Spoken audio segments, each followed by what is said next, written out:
And we are live. Every once in a while, folks, you have a subject. Doing the show, yeah, a lot of people have tried to do this and they don't make it. They don't. It's not easy. It's not easy. People ask me all the time, Paul, I want to do what you're doing. How do I do it? How do I get started? What's going on? I always tell them the same thing. Talk. Start by talking. You're going to have to sit in front of a camera. Most people will opt to get like a co-host, or they'll bring in a lot of guests. Every show will have a guest so that they don't have to talk for the whole show. It's not easy, folks. I mean, you've got to organize it together. And when you get a subject like today's subject, sometimes you just don't know how you want to talk about it.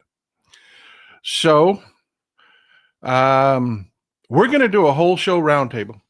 I'm going to go back and forth with the live comments. We are a community here. As we talk about this, and as I catch comments, we're going to pause the show. We're going to talk about those comments. We've got a real problem facing us, folks. We've got some very scary things happening. The last show was specifically designed to get you back in the fight, to get some wind in your sails, to get you focused, get you moving. Today's show is about showing you why you have to. So let's do this. Let's dive right in.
Okay, folks, let's start with jumping the Wayback Machine.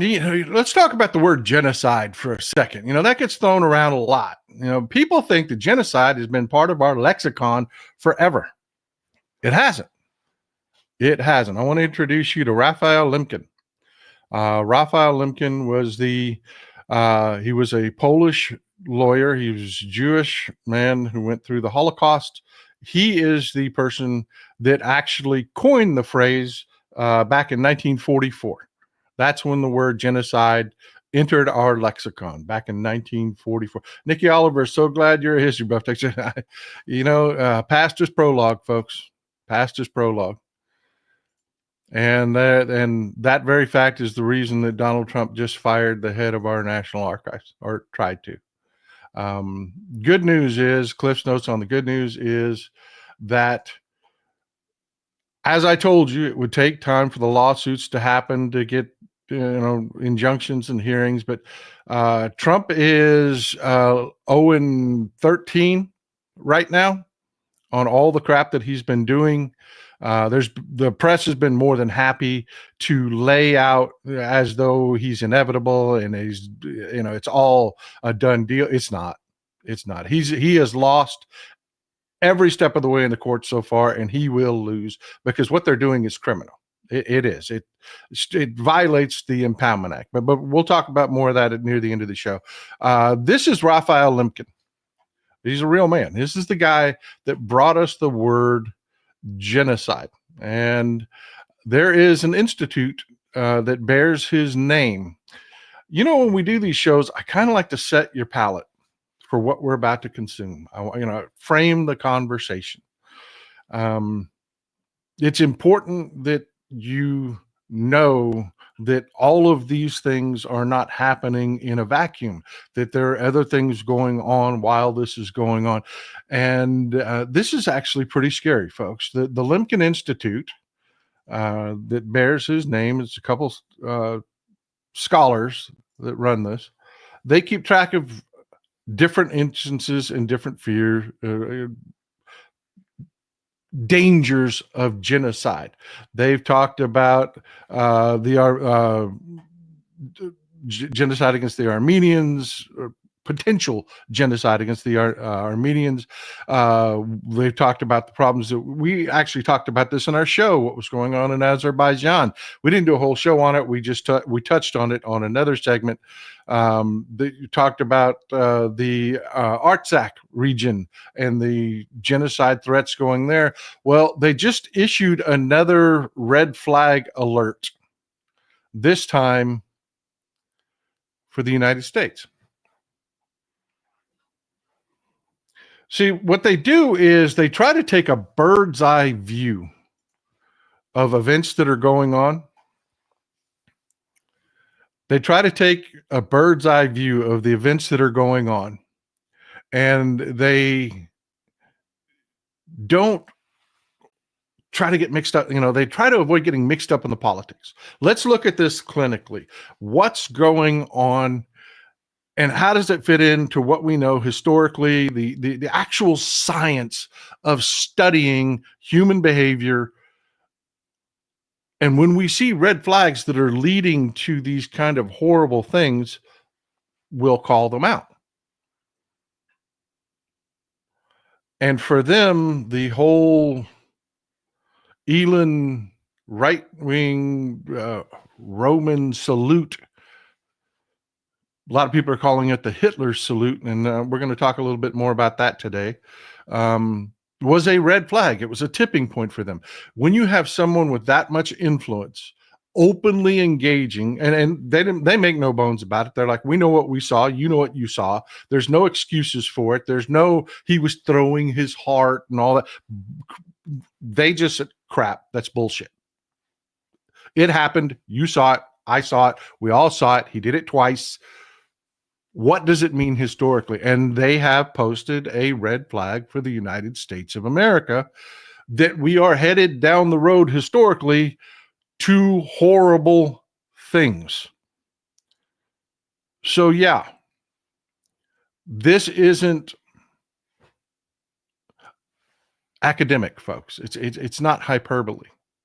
There are people that are watching what is going on, and they are screaming. They are trying to warn us that the clock is ticking and we don't have time.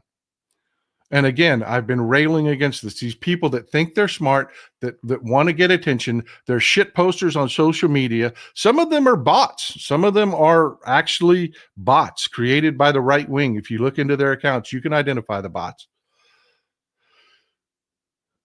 But there's this whole cadre of type of poster that just thinks it's cool to shit talk the Democratic Party.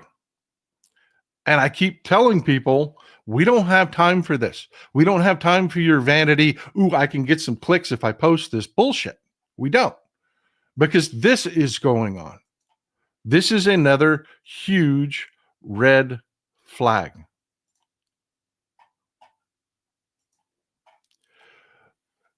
Pete Hegseth has been systematically removing all of the corporate media news sources. They're trying to run some cover because they said, well, we brought in the Huffington Post. No, you didn't. The Huffington Post doesn't have a Pentagon correspondent. The fact that you plowed out a desk, kicked the news source out that had that office and that desk, had that office and that desk. Thanks for the support, Rick. Scott, I appreciate you. Thank you.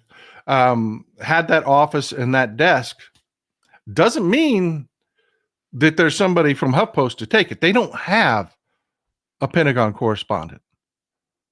What they're filling those offices and those desks with are organizations like Breitbart and Newsmax and all of the sycophantic news organizations that are more than happy to lie. We talked about it in the last show about the $50 million condom lie. They killed USAID. They're starving children to death. But it's okay with MAGA because they just came out with a lie that said, well, they're not really using the money for aid. They're doing things like spending $50 million on condoms for Hamas, which was just proven false. It was, I mean, they could point to the line items on the disbursements and say, look, there's nothing there. There's no $50 million going to Gaza. That was a lie. But all of these same news organizations that are now in the Pentagon all printed it, including Fox News, as though it was real.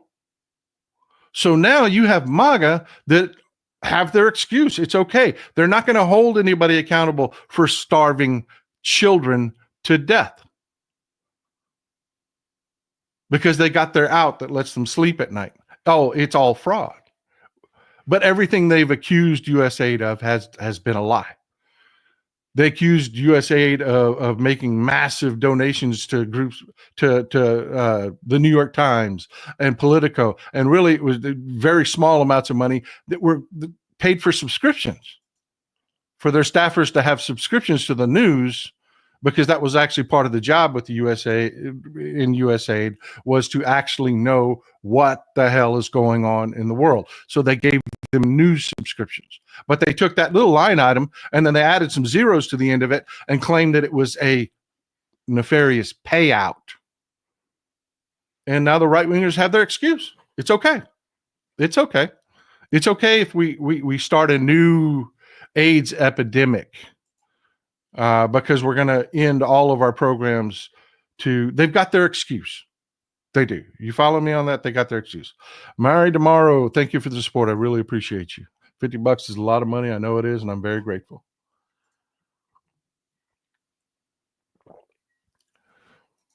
So yeah, the Pentagon is being filled with people that have proven they'll just lie.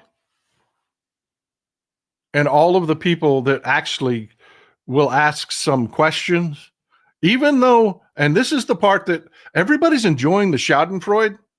You sucked up to Trump and he kicked you out of the Pentagon. Ha ha ha ha ha ha. New York Times, you've been bending over for Trump.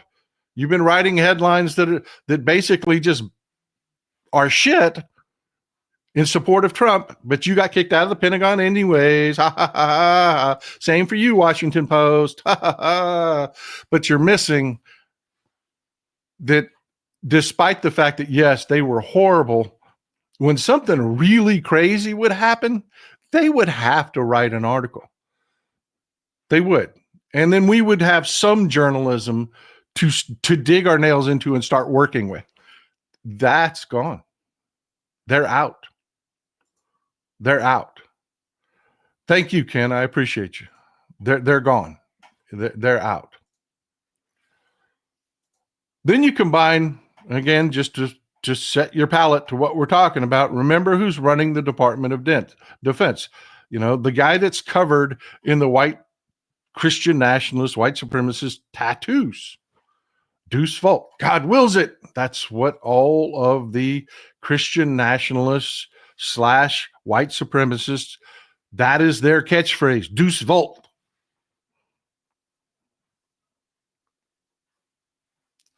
Keep that in mind as we move forward. We also talked about Mike Flynn. We talked about Mike Flynn in a previous show, I think show before last. We talked about Mike Flynn. These are not, Mike Bundy, these are not the droids you're looking for. Yeah, tell me about it, brother. Tell me about it. Mike Flynn. We talked about how problematic he was, and that apparently DOGE is just giving him all of your information that they're downloading, all of your critical information that DOGE has tied themselves into, even though a judge put a stop to that. Mike Flynn was already sharing it. Remember, they were attacked, this crazy, nobody could make sense of tweet he put out that Elon Musk promoted on X about the Lutherans were somehow criming through USAID. Yeah. I want to make something clear for you.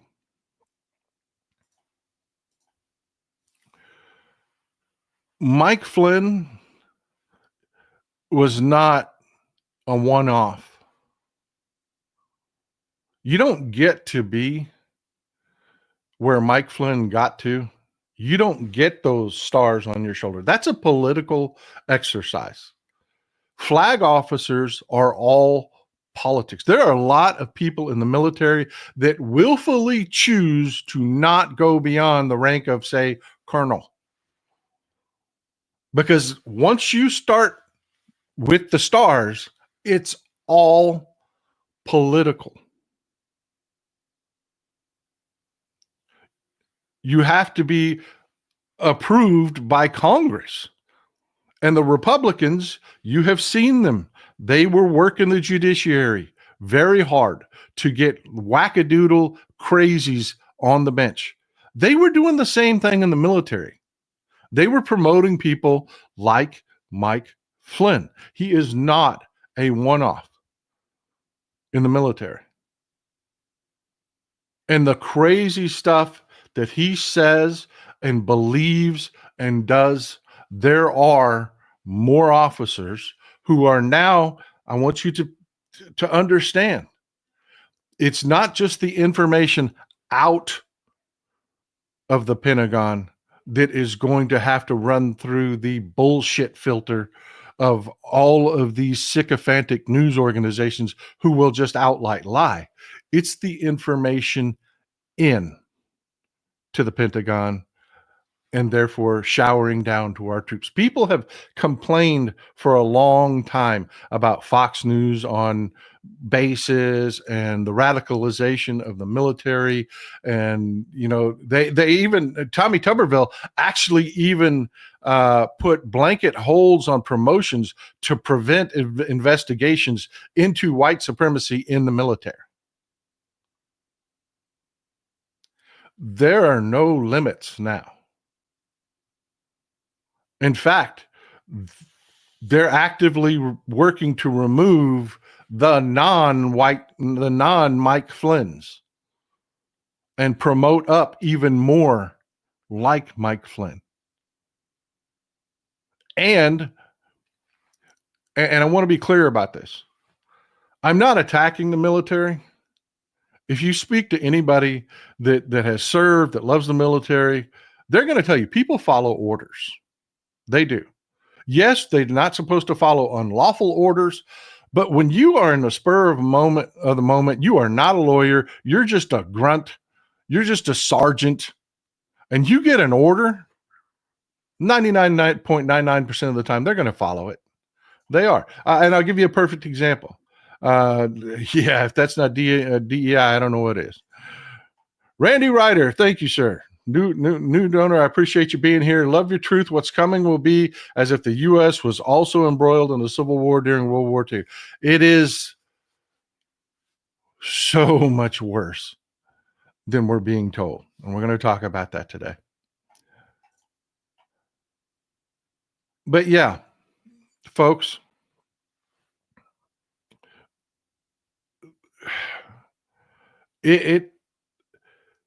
I don't know how to put this in a way that doesn't sound hyperbolic. You remember the deportations that Peru and Trump, they had the big dust up over, and then they just, again, these news outlets just flat out lied for Trump because Peru never objected to deportations. The deportation system never stopped.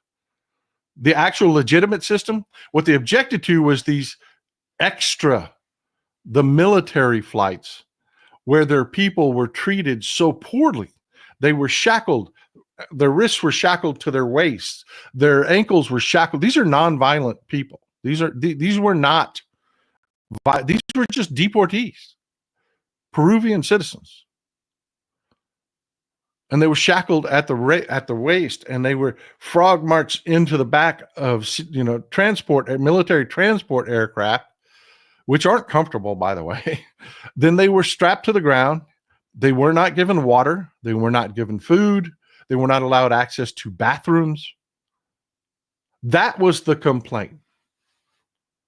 Yeah, pardon me, Colombia, not Peru. I'm sorry, Colombia.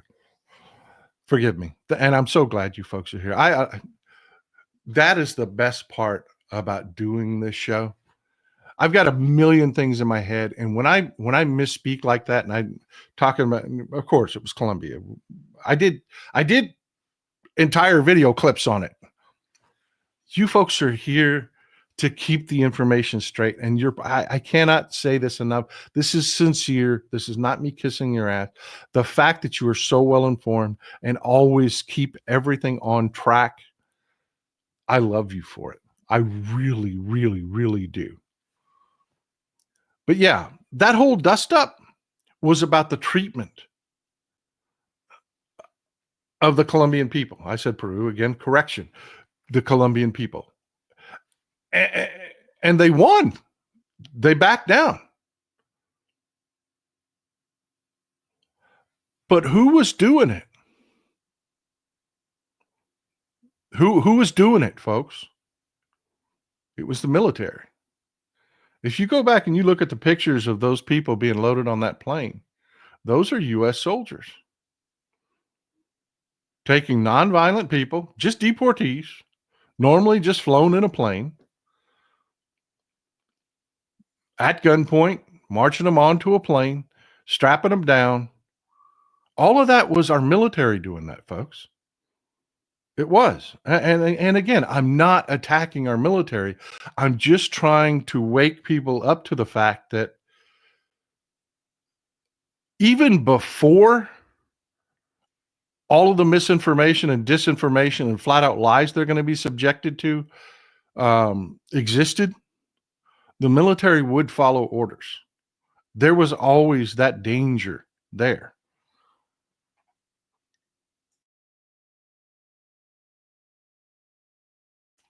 And now, with them controlling the information that our military is fed,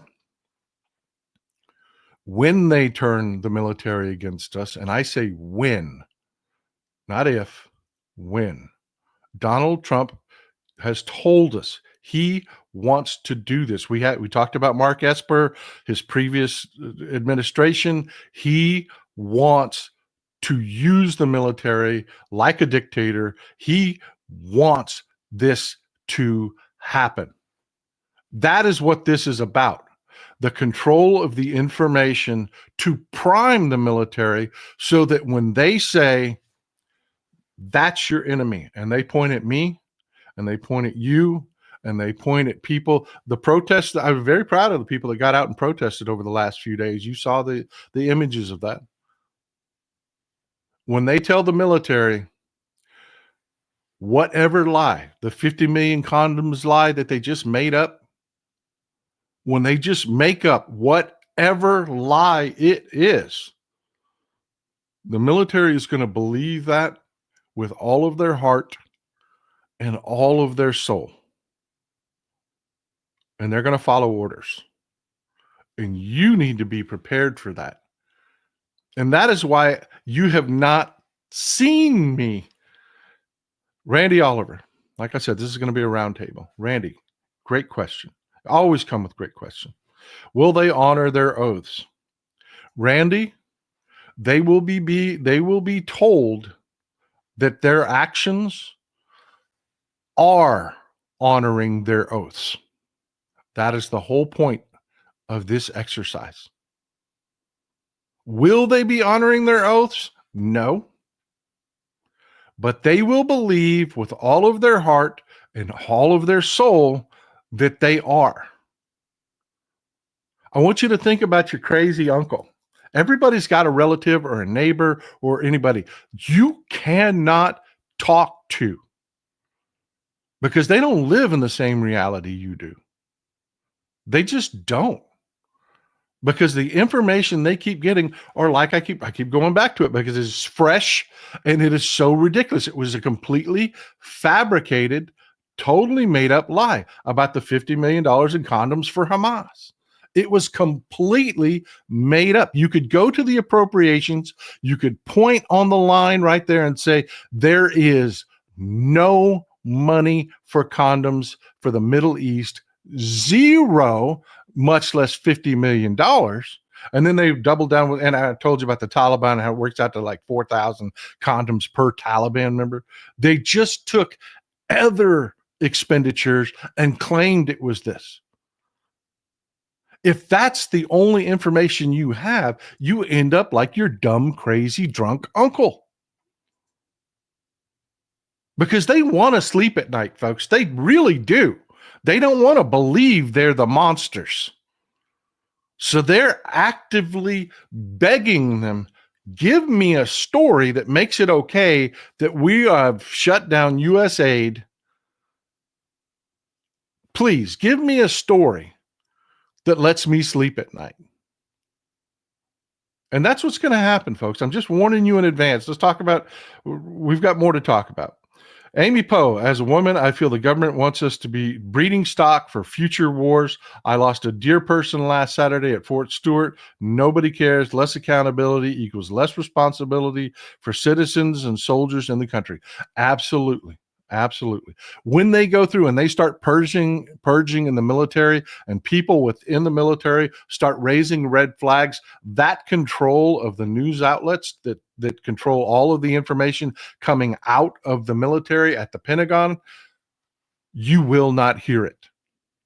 You will not hear it. It's going to be one of those things that in history, after this is all over, that they go back and study, well, the information was there. It's just for some reason. So I keep that in mind as we move on with this next story. There's a story that the corporate media has just, Steve Bannon said last time that they screwed up. They screwed up in the last administration. They should have listened to his advice. And his advice was, bury us in a mountain of shit. That was his strategy. Do so much craziness all at one time that we cannot possibly talk about it all. And that's what we're faced with today. There were 10 shows I could have done today. And I picked the one that I thought was the most important, the most motivating. But yeah, that's the strategy to do that. So the corporate media, one, in their fealty and compliance to Trump, and two, simply because we talked about filling the space. I want to talk about filling the space one more time real quick. Randy Oliver, we have to win elections to change the narrative, and soon. I love that you folks are always ahead. That's the show. That Randy Oliver just gave the syllabus for the show. Yvonne, y'all are already going there. I'm thinking I'm gonna have to lead you to water to let you drink, but you're already there, man. Waiting for old Texas Paul to show up. God, I love you people. I freaking love you people so much. It is so nice to know that the world isn't surrounded with the stupids. All right. And again, refresher about filling the space. Even you people that are informed, okay? I know you scratch your head. You're like, how could people not? And I've got a video that I'm going to have to pull up later. I had too many tabs. I'm going to have to pull it up near the end of the show of a farmer that is just absolute Trump supporter that is being bankrupted right now because of this crap that Trump is doing. And he was whining on social media, and it has gone absolutely viral. And we're going to play and talk about that later. But yeah, you scratch your head. Like, how could these people not know? It's the space. It's the space. We've talked about this forever. I've talked about the Democratic Party, how we are horribly behind in our strategies on filling the space because we've got no mechanisms like the Republicans through the use of foreign actors and nefarious means have created entire mechanisms to fill the space for the crazies who want, we talked about this. They want to be told this stuff. They need to know they're not the bad guy in their own hearts, even though they're absolutely the bad guys. Big Hook, Big Hook. Thank you for the support. Who is writing the script? Russia, China, QAnon, Heritage Foundation, the billionaires. Mainly, I'm going to tell you, it is a class war. There's a handful of oligarchs. Putin is the richest man on earth. He is. He is the richest man on earth. He has more money than Elon Musk. He just runs it like a mob, so it all isn't attributed to him, but he absolutely controls it all. He is the richest man on earth, not Elon Musk. That class has been waging war on us for decades. We're just now coming to a head. They just now took the masks off, and they're just doing it out in the open. Ryan, I cannot speak for other agencies. Thank you very much for the 50 euro. I'm very grateful. I cannot speak for other agencies. However, as a veteran and current DOD contractor, believe me, the DOD could go on a diet. Lots of waste. I see it every day. And the revolving door of generals in the military industrial complex is gross. All true. All true. None of which what we're talking about. That is just a management issue. We're not having a management issue here. This is gross. This is the story I'm telling you that the mainstream media kind of just glossed over and didn't really catch the significance of. Trump says some white South Africans are oppressed and could be resettled in the U.S. What? Then he cut off all aid to South Africa. Then Marco Rubio didn't go to the G20 and specifically named South Africa as his reason why, because they're too woke. And everything Trump is talking about, all of the talking points he's regurgitating, yeah, those are not from South Africa's mainstream. They aren't. They come from a very specific segment in South Africa. E.T.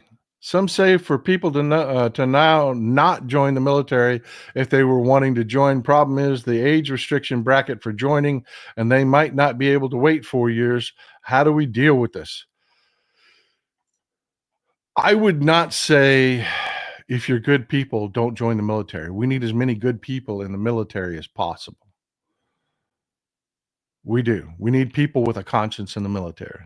I would encourage as many good people as you could to join the military. That's where I'm at. Again, I'm not attacking the military, and I'm going to advise you, Glenn Kaneko, keep it up, Paul. You make everything that's happening clear. That's my job, bud. That's what I'm trying to do. Again, I said we're going to do this roundtable, so let's talk about that. I'm not attacking the military. I'm not. The men and women that serve are people. And we need as many good people as possible. And I'm telling you, I was asked the question the other day, where am I coming down on the national protests? And I said, look, I haven't been promoting them. And it's not because I don't support them and I don't support the concept and the idea. There's two reasons. One, we saw right after the election, a bunch of grifters come out. Hey, just give me your contact information and let's protest. We're going to stop Trump. We're going to take Trump down because the election was all illegal. And they said a bunch of crap that just wasn't true. And I was like, that's a grifter. That's a grifter. That is somebody trying to play on people's emotions to get them to send them money. So when the whole protest thing came out, I was wary. I was. And turns out there's been a lot of good protests out there. But the second thing that gives me apprehension and why I'm telling you as part of this community, don't, is I'm looking at what's going on in the Pentagon. And I know Donald Trump wants his excuse. And we saw during the BLM protests, white nationalists, white supremacists infiltrating the protests. We saw the guy at the auto parts store that was shattering the windows, wearing the balaclava that was covering his face, shattering the windows, turned out to be a white supremacist. We saw the guy that was shooting into the police station was a Boogaloo boy from down here in Texas that went up there to do that. I'm telling you, we're going to have to be super smart about this resistance. An active protest on the streets. Trump wants that confrontation. He does. He wants that. He is just, that guy is jerking off at the idea of tearing his troops loose. And there's no Mark Milley. There's no Mark Milley to tell him you can't do that. There's no Esper to say you can't do that. Everybody that's there now is saying, do what you want, man. Go ahead. Oh, thank you for the support, Hunter. I appreciate you. I will. I'm going to keep at it as long till they drag me off. I will be doing this. Oh, Lord. Thank you for the support, Shortness. I appreciate you. Elon and Trump running mafiocracy. Great way to put that. We're going to talk about that. Rick Appling, people don't like to admit it, but if all votes were counted, Harris would have won by millions. Status quo. I can't support that. I can't. I cannot make that argument. People that put their blood, sweat, and tears into this election did not accept the results because they knew they were robbed. It's the same thing we said about Trump, folks. If there was a case to be made, they'd have made it. They'd have gone to court and they'd have made it. I can't go down that road with you, Rick. I can't. Till somebody brings me some actual, and I don't mean voter suppression. We all know voter suppression is real. I mean actual evidence of hacking or nefarious intent or any of the things that the criminal prosecutions proved in court about the Trumps. I'm not going to go down that road with you. I'm not. I worked for the government for 29 years. What damn good did it do? You kept us on the right track for 29 years, my friend. You kept us on track for 29 years. Just because we've got a mess to clean up doesn't mean it's all for naught, and it doesn't mean we're beaten. I'm not beaten by a damn sight, and neither are you. Economic blackout on February 28th. Mr. Texas Falls, please turn your tell you got it. I will. Yeah, that is absolutely support the smart ways to resist. You want to resist? Make rich people poor people again. Do that. I'm not going to watch the Super Bowl today, folks. I'm not. I'm going to make them spend $30 million an ad, $15 to $30 million an ad, and waste that money. I'm not going to watch. I'm not going to watch Kendrick Lamar. I'll catch that on replay later. Make them pay for all of that production and get nothing for it. I'm not going to do it. That's how I'm fighting back against the wealthy. February 28th, they're promoting, and I did back this. Unlike the national protest, this I did put out on my social media. Yeah, February 28th. Close your wallet. Let's do that often. Just pick a day and shut the economy down with our portion of the spending. That is one of the most effective forms of protest there is. I keep telling people this, and for some reason, I know it's not sexy, and I know it doesn't feel like raising hell, but it is good trouble. Never underestimate the power of sitting on your ass. Don't. Sick outs at work. There's going to be lots of opportunities to resist that don't give them the ability to paint a target, a bullseye on you and live their fantasy, which is part of their narrative, by the way. They've got to make us violent. They've got to make us radical. You heard what they said at the Heritage Foundation. It'll be bloodless if we allow it. They've already got their negative, their narrative, folks. And I'm telling you, we're going to have to resist smart. Dr. E, too many people stayed home and Dim's messaging failed. I'm going to take issue with that, Dr. E. Did you not get the Dim messaging? I got it. 70 million people got it. It was pretty clear to me. I understood it. I don't think there was a damn thing wrong with the Democratic Party messaging. I think there was nefarious actors and people like Rashida Tlaib,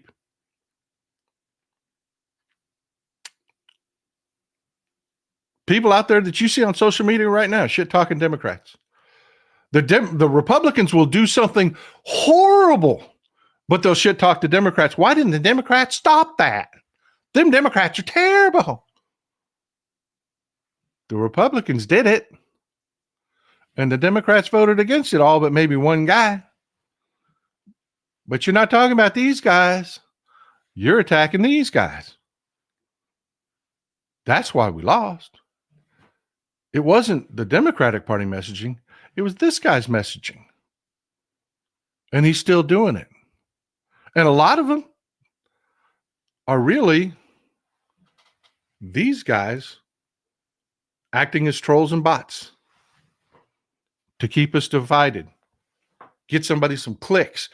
Shit talk to Democrat and get yourself some clicks. Ooh, love. It's shit, man. It's shit. Meanwhile, this is happening.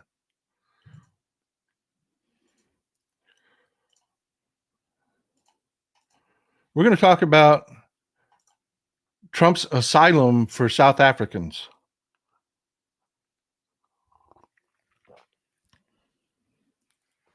Which, by the way, the two largest groups from South Africa, the Afrikaner Trade Union, the Solidarity, and Dirk Herman, their leader, and Kaylee Creel of the AfriForum, these are the two largest representatives of whites in South Africa, and they both said, no thanks, Donald. No. We're South Africans. We're working our problems out. We're not going to go to America. That's stupid. We're South Africans. The overwhelming majority of white South Africans just basically told Trump,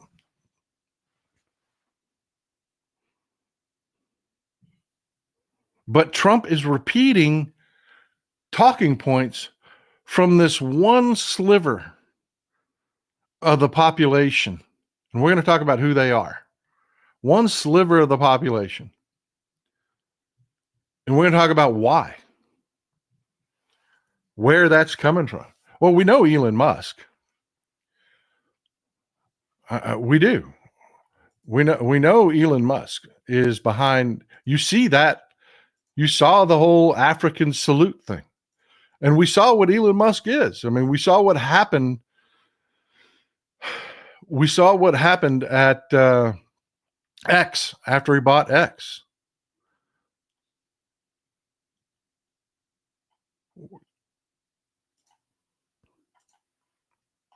After Elon Musk bought X, it got flooded with white supremacy, Christian nationalism, misogyny. The voices that were arguing against that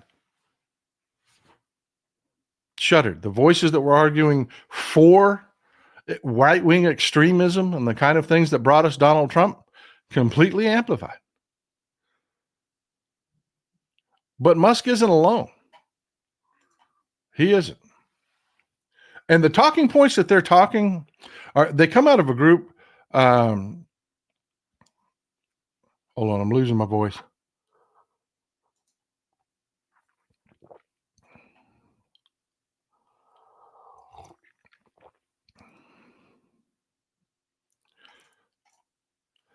Susan, perfect. You know, I hear from people that do this. Susan Garman, my husband went to a Democratic Party meeting. Oh my God, what a mess and disorganized. Mine, highly organized. Winifred Jackson is amazing. She runs that meeting like a British naval officer, man. She knows how to do it. Some of these groups are highly unorganized. They need you. That's why I keep telling you, the best thing you can do, keep going. Use your influence. If they're not active, make them active. Inject yourself into them.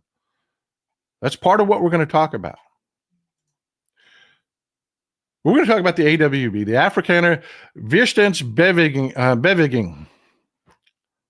Afrikaner Weerstandsbeweging. Yeah, the AWB. It's really, it's a name. It's about the A long. This is their flag. These are the talking points. These are the people that use the same talking points. This is their flag.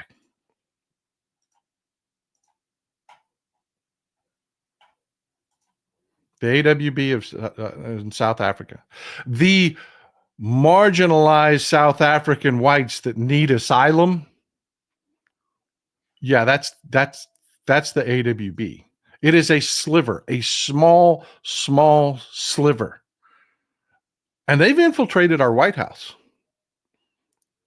Big Hook Bigot. Idiots refuse $5K per child, $25K for mortgages, $50K to start a business. They refuse to vote, receive their tax money back, and help everyone and over racism. Exactly, my friend. And these are who we're talking about. Does that flag look remotely familiar? That's the AWB's flag. This is a member of the AWB here on the left. These people actively walk around South Africa. They wear this dark green. Actually, see this girl here on the left with the khaki? That is typically how they dress, khaki or black. The AWB is well known. It is well known. They have a very, very, very clear message. They want apartheid back. Actually, what they want is they want to section up South Africa so that they can have a white South Africa. Volksstaat. They want a white South Africa. And they're very vocal about it. And their messaging to attract young people, and they do, just like we're seeing here in the United States, these young kids that are getting brought up in this.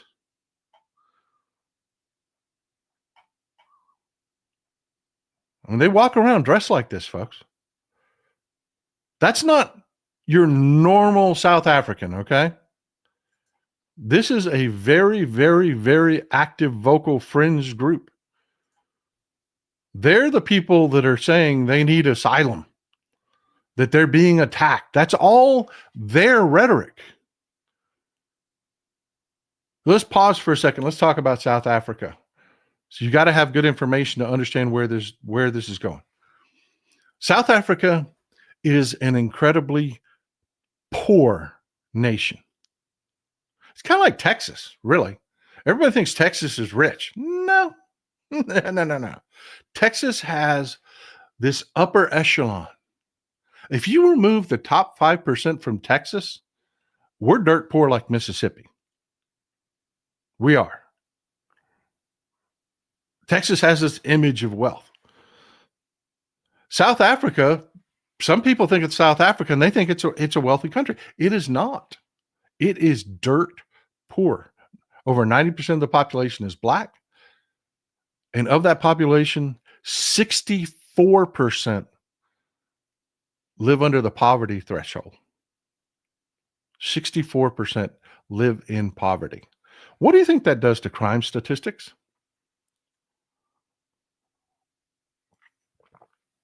And oh, by the way, of the white population, the 7% that makes up the white population in South Africa, 1% live under poverty. 64% of blacks, 1% of whites. What do you think that does to crime?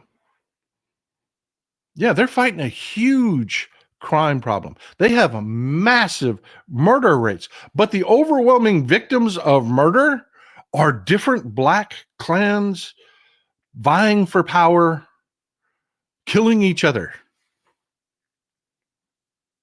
But to the AWB, their narrative, remember, nothing that comes out of these people has to be truth.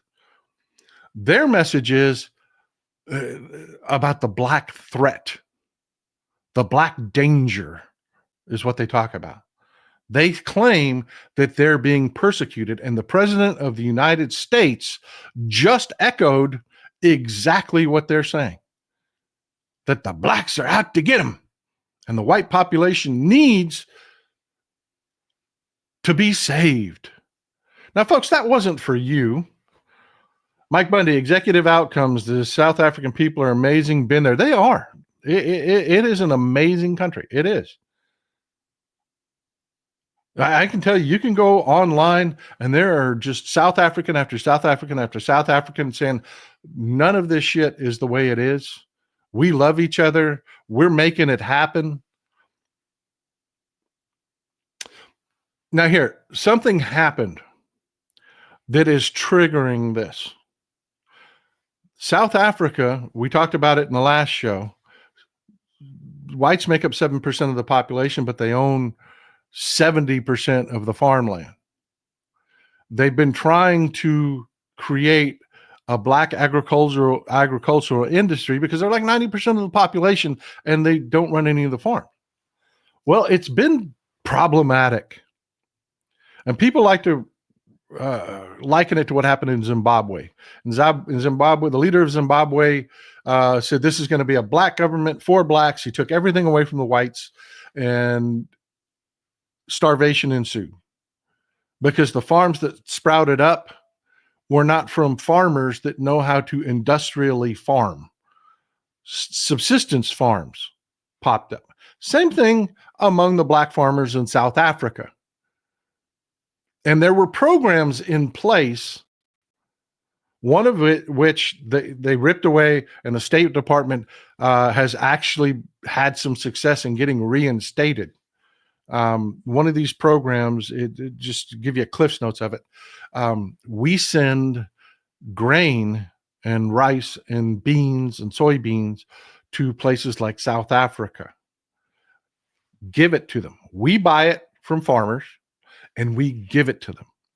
They take it and they sell it to their population. It keeps their grocery prices down.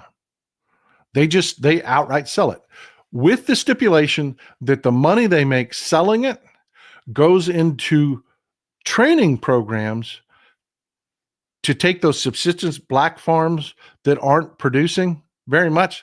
You know what a subsistence farm is? It's just like farming enough to feed yourself. Kind of like what I do out here on the property. We've got like a hobby orchard out there. I don't have a professional orchard that I'm selling fruits and vegetables on the side of the road to people. No, I grow enough to make jams and jellies and give to family and friends and things like that. That's the kind of farms that have popped up with the black community. Exactly. Nelson Mandela was very clear about this. We are not going to attack the whites. They are us. They are South Africa. We are all South Africa. We're not going to just take from them. They passed a law recently that said, yes, we're going to take some land. Well, let me finish talking about the aid program. Trump got rid of it immediately. The State Department has been able to work to get it reinstated to a degree,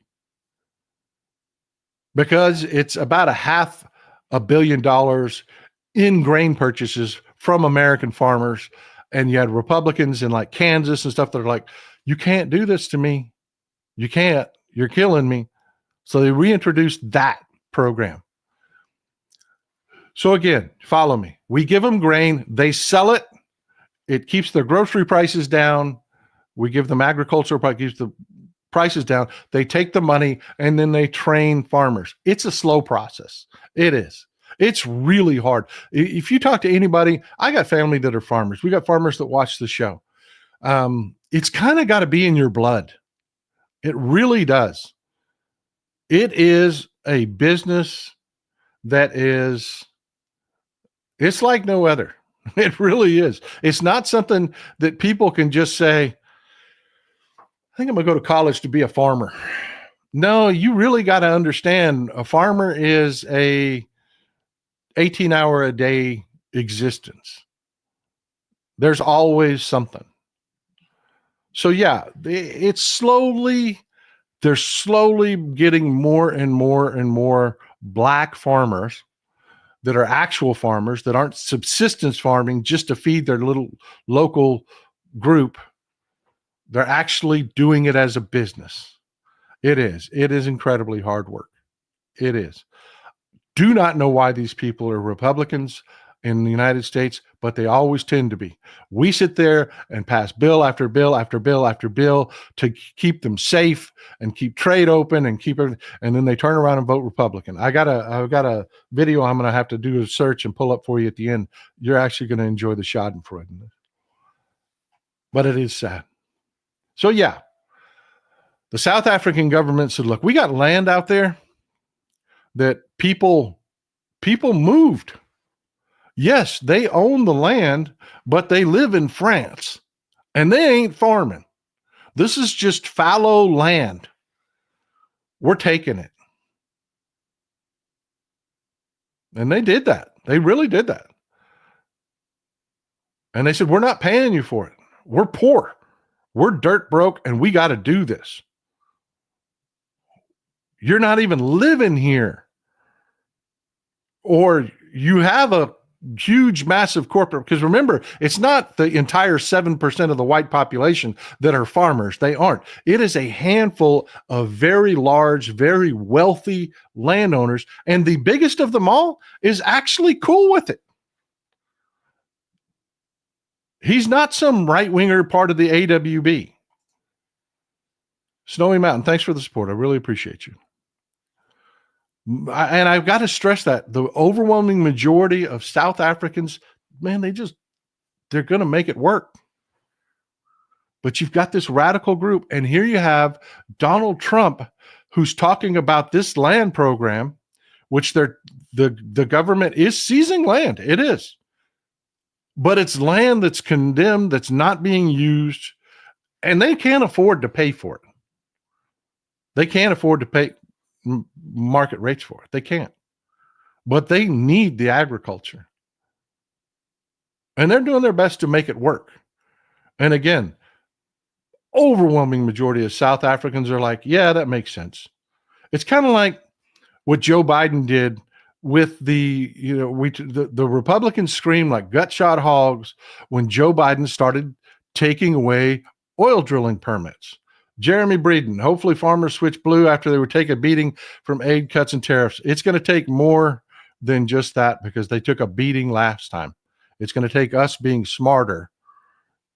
We're going to have to really reach into these communities more. That's why I'm begging you to get involved with your local county Democratic Party so that we have the infrastructure on the ground to do it, because the clock is ticking, folks. So yeah, this extremist group uses this whole land thing as a rallying cry. The blacks, they say things, the blacks are murdering us, which isn't true. There's just overall crime. They're not targeting. There's no, and I'm sure there is somewhere. And I'm sure they take whenever it's kind of like Donald Trump with his finding an immigrant criminal, even though immigrant criminals are immigrants are least likely. So the least likely segment in our population to actually commit crimes, they go find one and then they create the Lake and Riley Act so that people believe it's everybody. They're doing the same thing in South Africa. And it's really got a hold. It has. And it starts with this guy.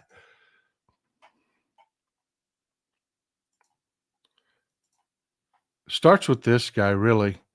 After the collapse of apartheid, this guy, Eugene Terry Blanche, and about 6 other guys got together and they formed the AWB. And it is all about bringing apartheid back. This is their moniker, by the way. It showed you their flag. This is their moniker. Look familiar? They actually have pins that they hand out to their officers. That's the AWB, folks. They are straight up white supremacists. They are straight up screaming, we want a white nation.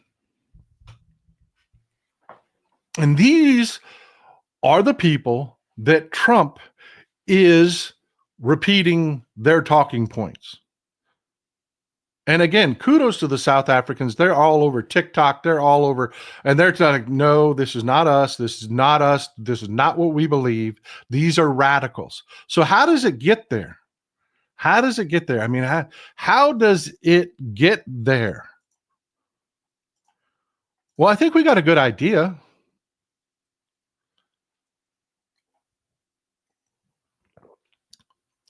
Elon Musk. Remember where Elon Musk made his money? He was briefly the CEO of PayPal. He's one of the founding members of PayPal. They call him the PayPal Mafia.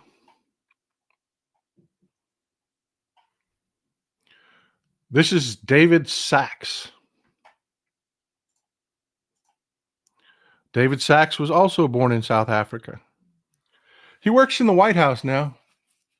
He is one of those mega venture capitalist broligarchs. When I talk about the broligarchs, these are the people I'm talking about.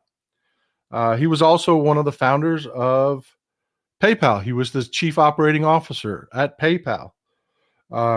He's now part of SpaceX and Palantir. He's an investor in SpaceX and Palantir. He has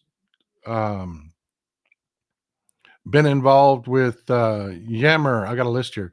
Zenefits, Kraft Ventures. He was one of the early investors in Facebook. He's one of the angel investors in Facebook, Uber, SpaceX, Airbnb, and Palantir Technologies. Remember that last one, Palantir Technologies.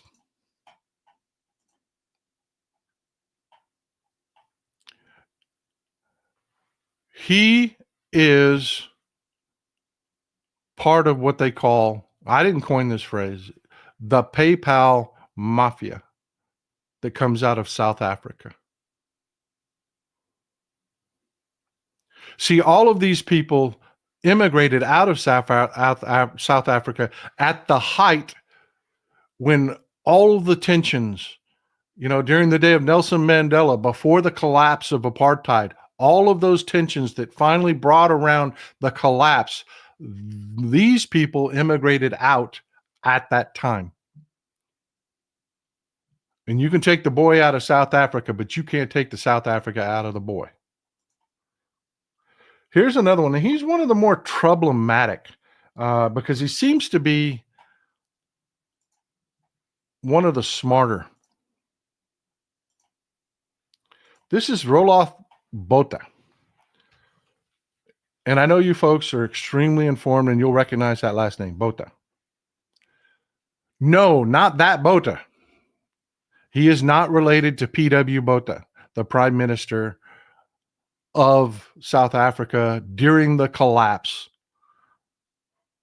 of apartheid. No. Wrong Botha. His grandfather was Pik Botha. His name was Roloff Pik Botha. Pik is short for Pikaween, which is the Afrikaner word for penguin. That was his nickname, Pik Botha. He was the last foreign minister for South Africa under apartheid. He was the foreign minister when apartheid collapsed. That is Roloff Botha's grandfather. And he was the chief financial officer at PayPal. Roloff here was. He is, for me, one of the most problematic because he seems to be the smartest. He is a partner he's a venture capitalist and a partner in a company called Sequoia. And he talks a really good fight. He does. He talks a really good fight. He says things like this. Sequoia's Roloff Botha says Silicon Valley's legendary venture capitalist firm will not take a political point of view on the election.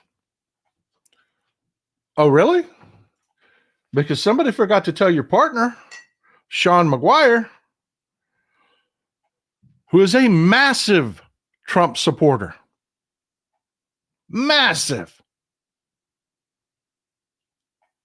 Absolutely massive Trump supporter. David Sachs, I told you, he is literally, his title is Trump's AI and crypto czar. He works, his official title is he's on the President's Council of Advisors over Science and Technology.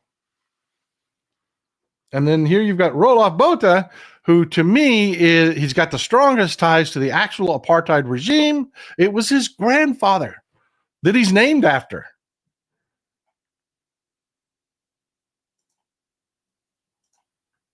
And he's the one that says, "Oh no, not me. I'm not involved." But yet his partners in his venture capital firm are ass deep in supporting Trump and all of this craziness.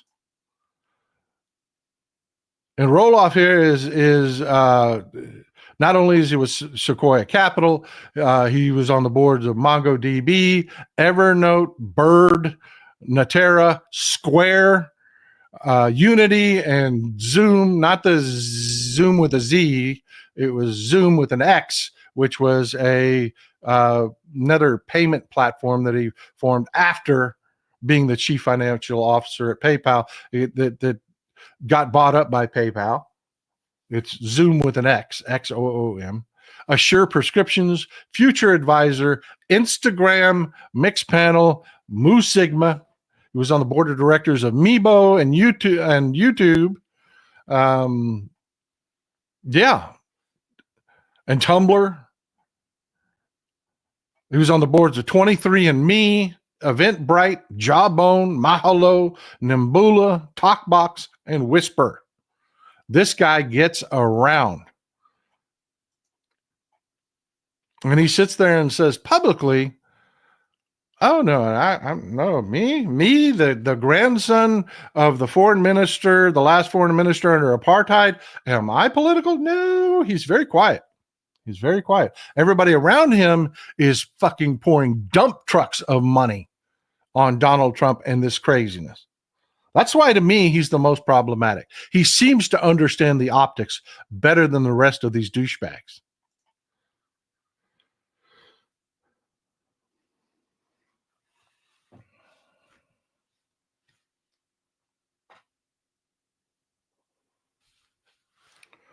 This next one's not got a South African tie. He's from Texas, but he is part of the PayPal Mafia, so I thought we should mention him. It's Ken Howery. He's one of the founders of PayPal. He is a massive Trump donor. Massive. Just absolutely massive. Not just Trump, the Republican establishment in general. You know how we talked about Barside and the donations he made? Man, Howery is all of this. This is Ken Howery.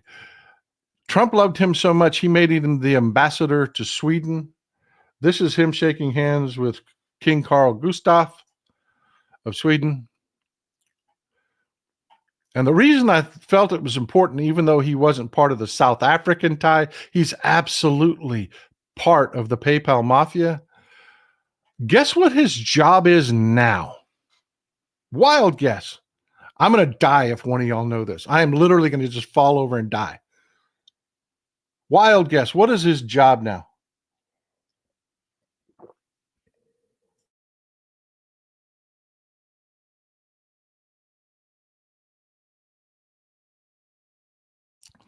I can hear you typing and Googling it. Trump just named him the ambassador to Denmark. You know, Denmark. We just had a dust up with Denmark. Something about wanting to take a little bit of their property called Greenland. Yeah, oh, Ken is Trump's boy, his selection to be the ambassador to Denmark. And Trump is 100% serious about annexing Greenland. That's just not hyperbole, folks. The folks up in Canada are trying to tell everybody as loud as they can that Trump is very serious about Canada. He is very serious about Denmark. He just made old Ken ambassador to Denmark while he's trying to take their land. And folks, these people are not, this isn't a stretch. This isn't a stretch. The people they brought in, I just want to pause for a second because we got one more to talk about, the last and the most problematic of all. But let's just talk about the whole we talked about X and what happened at X. Well, this happened. You've got these little young, and I showed you the AWB, and they're recruiting the young kids and the young men, telling them bullshit. Then we get this DOGE staffer that had to resign because somebody in the corporate media did a little journalism, and they found out this guy's just posting all kinds of racist shit, saying things like he would rather die than marry outside his race, and just this is who they are. These are the people in our government right now. But that guy didn't stay gone for long, because this happened. And I keep telling you people, stop making threats against the president of the United States. Even if you did, it would do you no good. We have an option, but it is not that. Because what follows Trump is this. This guy is one of them. He is one of the oligarchs. And when this racist little shit was forced to resign out of embarrassment because his posts were so horrific, Vance came out and did this. Vance says DOGE staffer who resigned after a report of racist posting should be brought back. That was just very unfair. He was the victim. Yeah. You know that media that hates us? Yeah, they just attacked that poor boy. What's the net result? Oh, he's back.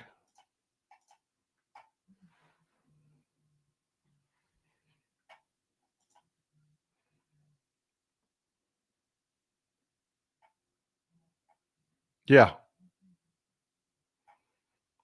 You got the president of the United States quoting the AWB.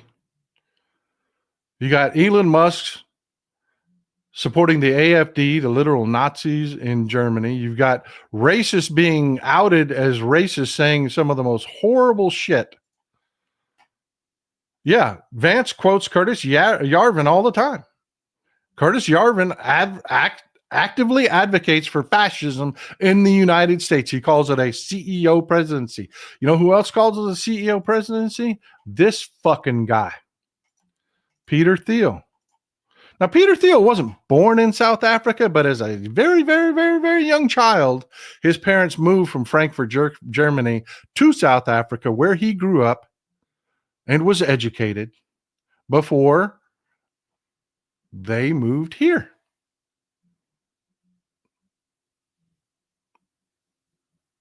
But he grew up in that whole collapse of apartheid thing.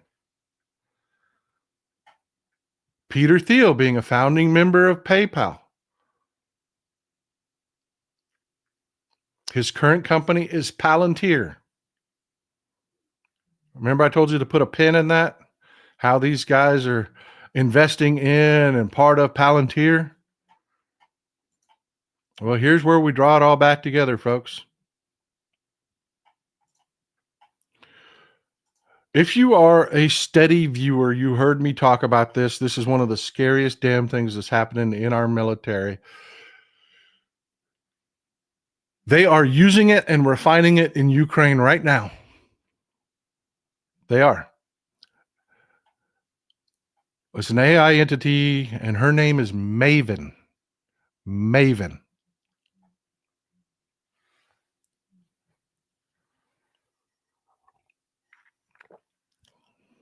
Maven. Yeah, they are. Remove that person.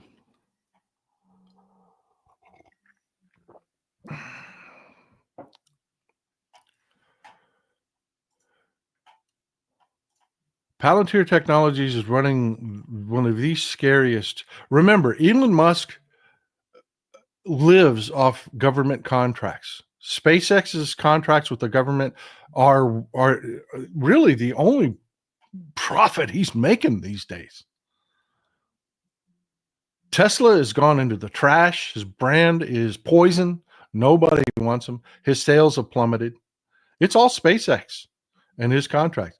Well, Peter Thiel is 100% a defense contractor, and his baby is Maven. If you're a devout follower, if you're a Texas Paul pothead, a regular, you heard me talk about Maven before. Maven's job is to take the place of generals. She is an AI system that they feed. You know, what does a general do? A general absorbs in war. What does a general do? They absorb data and make decisions on what to do with their resources, their soldiers, their men, based on what they learn from intelligence, photographs, that kind of data, their own resources, how much they have in ammunition, the types of weaponry they have, the number of men they have, plug it all into their brains, and they develop strategies. Maven does that now.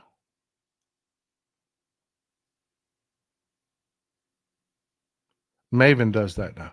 Yeah, that's pretty much the closest comparison you can get between is Skynet. Yeah.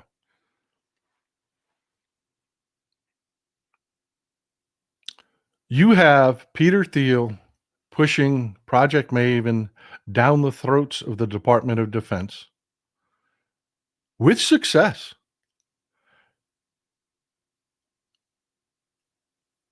I mean, there is a big reason that Ukraine's been able to fight off Russia. Maven's really fucking good at her job. And she don't care. And she works for the Pentagon. I'm going to have to come up with an AI image to represent Maven. But yeah, you've got a Pentagon that they are priming to use against us, with a president that is dying to use them against us. And his biggest supporters, the PayPal Mafia, that they shot their shot, man. They took their mask off. You know, you call them President Elon. They're running the frickin' show.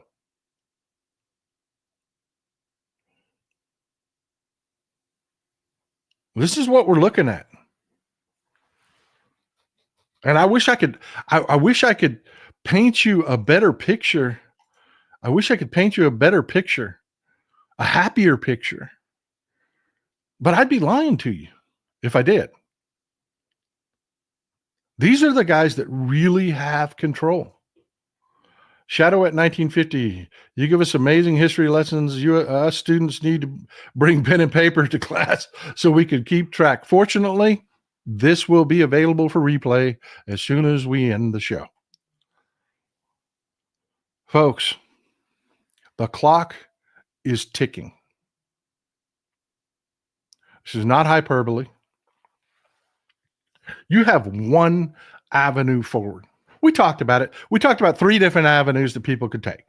There's Team Luigi, which, if it all goes completely to hell, I don't know. I'm probably going to be Team Luigi. But that's problematic. Morally, it is problematic. And I don't want violence. 2, you can participate in the strikes. You can sit your ass at home. You can close your wallet. Because Elon Musk, we talked about this when we were talking about Mensa Musa. Elon Musk ain't that rich. He doesn't own a lot of shit. He owns a lot of paper. All of these guys, their wealth is a fantasy. It is a made up fantasy of what you say that paper that they call stock is worth. And none of it correlates today with the actual value. Elon Musk is missing every expectation that Wall Street sets for his company. Sales, revenues, all of it. This guy doesn't pay dividends on his stocks because he never makes money with Tesla. But what did they do? They ran Tesla up to over $400 a share and claimed he was the richest person on earth. No. If you close your wallet, they can only survive so many quarters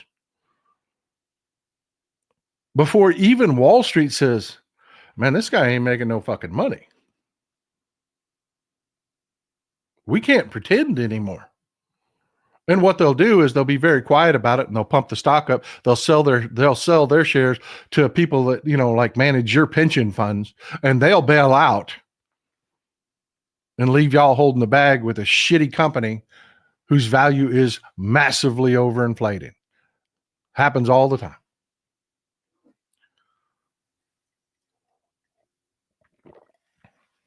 That's option number 2. You can close your wallet. You can not watch the Super Bowl today. I'm not going to, I love football. I had a Houston Texans flag the entire football season flying behind me. I love football, and I will not be watching. I'm going to make them waste $30 million an ad.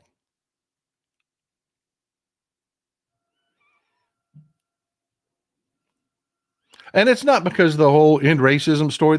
This is what I'm talking about. I won't lie to you. I won't. That whole NFL boycott over the end racism sign at the end of the end zone, that was half-ass made up.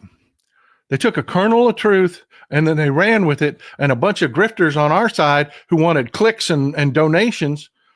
No, there were multiple messages that they wrote on the end of those end zones. There was vote. There was one about love. I can't remember exactly. One of y'all will know what it is. There's one about love. And there was one that said end racism. And then there's a new one that they introduced that's about doing it together. They went with the love message. They didn't choose, we're never going to do the end racism one again. They didn't do that. The message that they were going to write on the end of the end zone was the one about love and togetherness. So yeah, that was kind of a made up story. And I hate that. We have to have credibility. We have to be truthful. But I'm not going to watch the NFL because they're the fucking broligarchs. These are the epitome of the old rich billionaires that have been waging war against us forever, for decades. And that's how I'm going to choose to fight. I'm going to close my wallet. Because all of their wealth is a fantasy. It's made up based on our belief that everything's just going to keep being everything. And once you say out loud, no, we're not okay, and those negative financial numbers start coming in, that fantasy ends. And rich people don't like being poor people, and they'll do anything to keep that fantasy going. And that includes throwing Donald Trump and these assholes into the wood chipper. That's option number 3. Option number 2, Use your financial strength. Be smart. They can't use the military against you for closing your wallet. They can't. For calling in sick. I know a lot of you people. You're the kind of people that lose sick leave. Marie Crabtree, I just been at a DOGE hearing. I kept pointing out when the GOP lied, I stated fire Musk, revoke his citizenship. Thank you, Marie. Thank you so much. Thank you for doing what you do. This is the kind of thing. Speak up. Be active. But I'm not going to tell you to go out and protest. I'm not. Pamela K., thanks for being here. Because I want my people. I don't want martyrs. I don't need martyrs. I need smart fighters like Marie there. I don't need martyrs. I got no use for a fucking martyr. I need smart people, smart fighters. It ain't sexy. It's not an outlet for your rage. I get it. I get that, man. I get your desire to go out and raise some hell. But I'm going to say, let's get into some good trouble. Some of you people, I was just mentioned a while ago, some of you people lose sick leave because you never use it. Use it.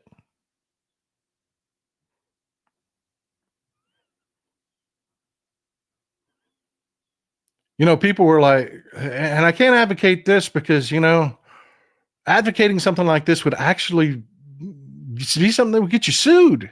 So I can't advocate for this. But they're talking about load a bunch of shit in your Amazon cart and leave it there. How that hurts Amazon. I can't advocate for stuff like that. Same reason I don't advocate for the Team Luigi stuff, even though I will tell you, if it all goes bad, I will be Team Luigi. You know me, I preach against violence, but there's only about 1,000 of those fuckers. There's only about 1,000. Yes, I've cussed enough. We're not going to be able to monetize this. So thank you so much. I'm not going to be able to monetize it for the advertising, but thank you so much for all the support. You're the reason I can call them fuckers and not have to worry about it because y'all support the show. I'm so grateful. Lori, thank you. Number 3. And the clock is ticking, folks. We have 3 special elections. Win all 3, you have Speaker Hakeem Jeffries. I know it sucks talking to your MAGA people, but you got to talk to them. You got to get them to stay home. We got to pull a miracle out. We got to pull a rabbit out of this hat. That is the nonviolent way moving forward. And I tell people, get involved with your local Democratic Party. Network locally. Because people have asked the question, what happens if I go away? What happens if the police show up at my door with some trumped up bullshit charge and I'm sitting in a damn cell? You will have networked together with like-minded people that you will know personally that will not live far from you, that is a backup to this kind of community. So I'm begging you, folks. I'm begging you. Let's do this the nonviolent way. Let's do this the smart way. Pretty please. Pretty please. The clock is ticking. It really is. Thank you for the support, Van Echoes. I appreciate you. Spatial Dragon, thank you so much. $2 is, I know the value of $2, my friend. Thank you. Uncle Fatty in the house. America votes against what scares us. Now it's up to us to be louder, to spread this information. Squeaky wheel gets the grease. I hate Trump, but I'd still take a slug for the president of the U.S. Look, that's what I'm talking about. Medicate, don't assassinate. There you go. There you go, my people. Not violence. Don't paint a target on you. Don't let them live out their fantasy of utilizing the military against you. Don't. But you know what? There will be instances, and I'm going to rail about this $50 million for Hamas Gaza condoms, because that's one you can reach your MAGA people with, because they heard it and they believed it. And there are enough articles out there that you could show them that was just a lie. And you don't have to turn them into Democrats.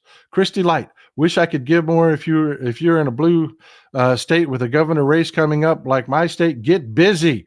Blue states they need bodies. They don't just need financial support. They need bodies. Thank you. Thank you. I appreciate you, Barbara.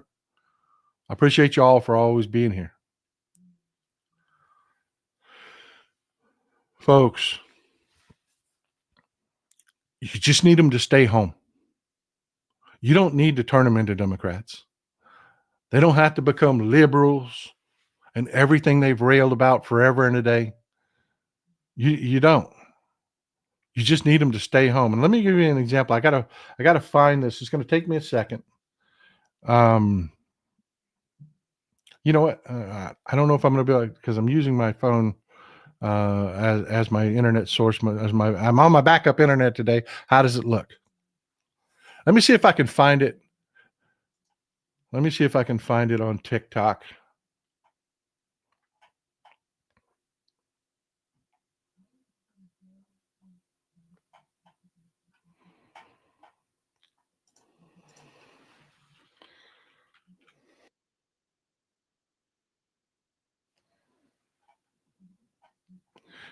All right, yeah.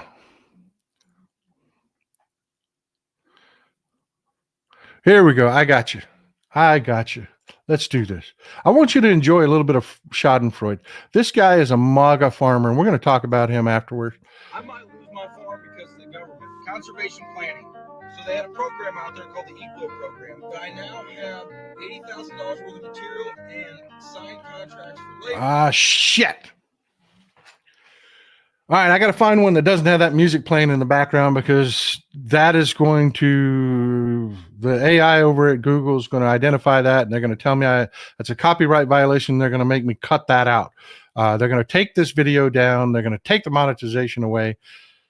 I love that Google protects musicians, but I hate that it's, anyways, let me find one that doesn't have the music. Hold on. Thank you for the support, Tiffany. You got to hear what this guy has to say.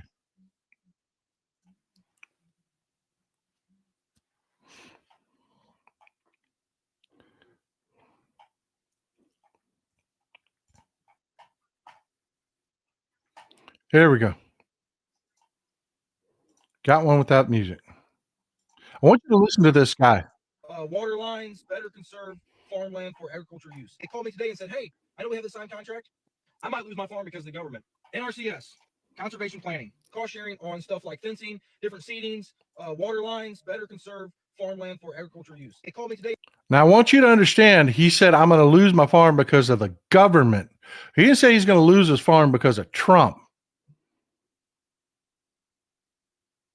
When we get to the end, we're going to talk about this guy a little bit more.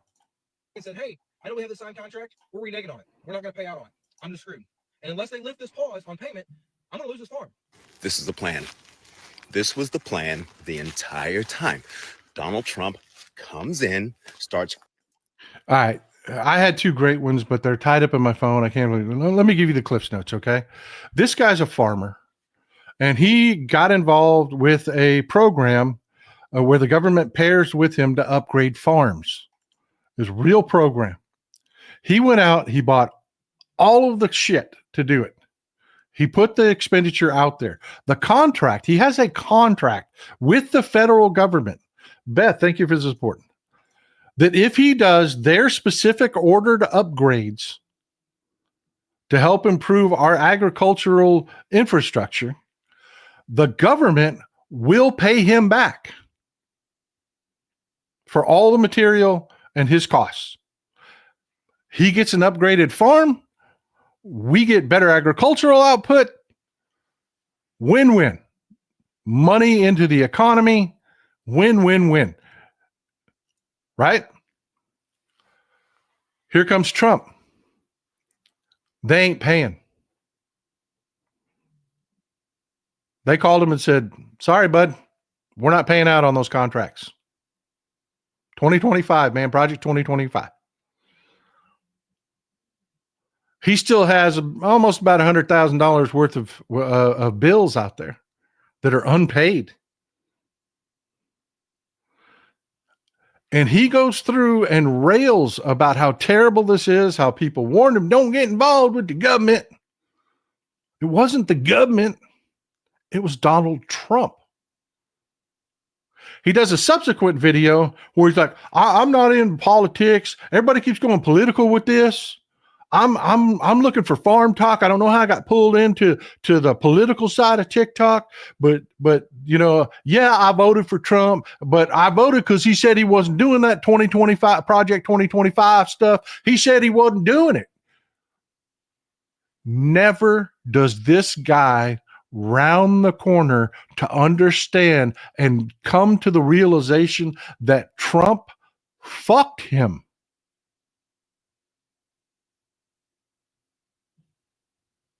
Never does he come to the realization, to the understanding.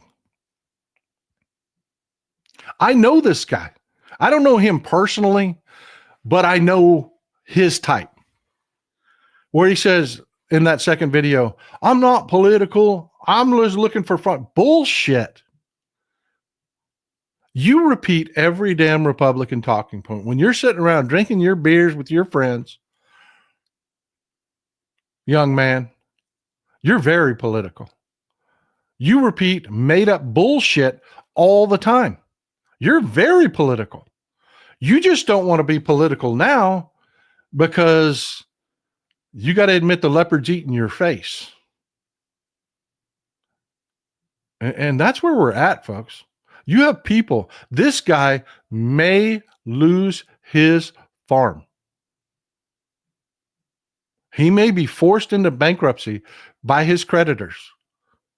And he still can't bring himself to say, Donald Trump screwed me. It's the government. He's still repeating it. It's the government. He never, even in his second video, comes around to acknowledge that no, it's Project 2025. It's what he was told. He obviously knew about it, Mr. Not Politics. Donald Trump said he wasn't going to be Project 2025. Oh, really? I thought you didn't talk politics. How do you know what he said about that? No, you just repeat all the shit that you've been force-fed. This whole line of bullshit. Kay Allen, our food supply is going down because farmers made a mistake voting for orange. Brian Peaches, thanks for being here, man. Canadians must watch and be aware of what is happening to our friends down south. Don't forget what they are doing to a once great country. Liberal governments are the only way forward. Amen, brother. Amen.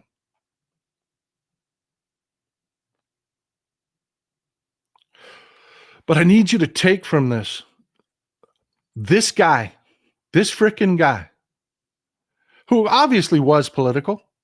I mean, you can't sit there and say, well, Donald Trump said, and say you don't talk politics. Because if you don't talk politics, you don't know what the hell Donald Trump said. You just don't want to acknowledge everything we warned you about is really happening, and you screwed up, and you own this. Gaza people. We told you. There's only one party that believes in a two-state solution. That's the Democrats. Oh, but you're going to punish us. How's that working out?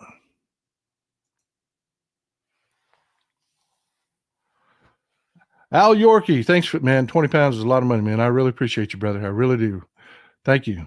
Thank you for being part of our international audience. We really need the opinions and the voice in our community. Jeremy Breeden, that could be a part of the oligarch's plan. Billionaires are buying land at record rates. Amen. When they talk in the back rooms at Davos, this is the kind of stuff they talk about. They're buying up water rights. They're buying up land. The wealthier are getting wealthier and wealthier and wealthier. And we got one shot here, folks. One shot. And I know, I get it. Everybody enjoys a little schadenfreude. Everybody loves a little find out. Everybody loves the leopards eating the faces. But I want you to think about what we talked about South African farming. I don't need this guy martyred. I don't need him out of farming. That's not good for me. Because we need people that understand farming. We just need those people to be told to their faces, no, yes, you were political. You said some stupid shit, a lot of it racist. And you voted Trump because he stroked your bigotry and promised you that he wasn't going to do all those things that we showed you he was going to do. Now, vote Democrat or don't fucking vote at all. That's the conversations we need to be having with our MAGA relatives. We do. And you're going to get pushback like, oh, but look what they were doing. They're paying them news outlets through USA. No, they weren't. Here's the news article. No, they weren't. That was a lie to let you sleep at night while they starve babies to death. And then show them a picture of a starving baby. Whatever we got to do to win this next election, folks, whatever we got to do, we got to flip these seats. We do. If we do, that gives us Speaker Hakeem Jeffries. We control the committees. We control the investigations. The legislature can get involved. Right now, the Republicans are like, let it happen. We're not going to schedule hearings on a president. And here's what I want to leave you with. Chewy, thanks for the support, my man. I appreciate you. Here's what I want to leave you with. Donald Trump's going to lose in court because everything he's doing is illegal. I want to stress this one more time, and I'll repeat it over and over and over again. We don't have a king. We have a president. The administrative branch is, the executive branch is a co-equal branch to the legislative branch. They're not superior to it. They are co-equal.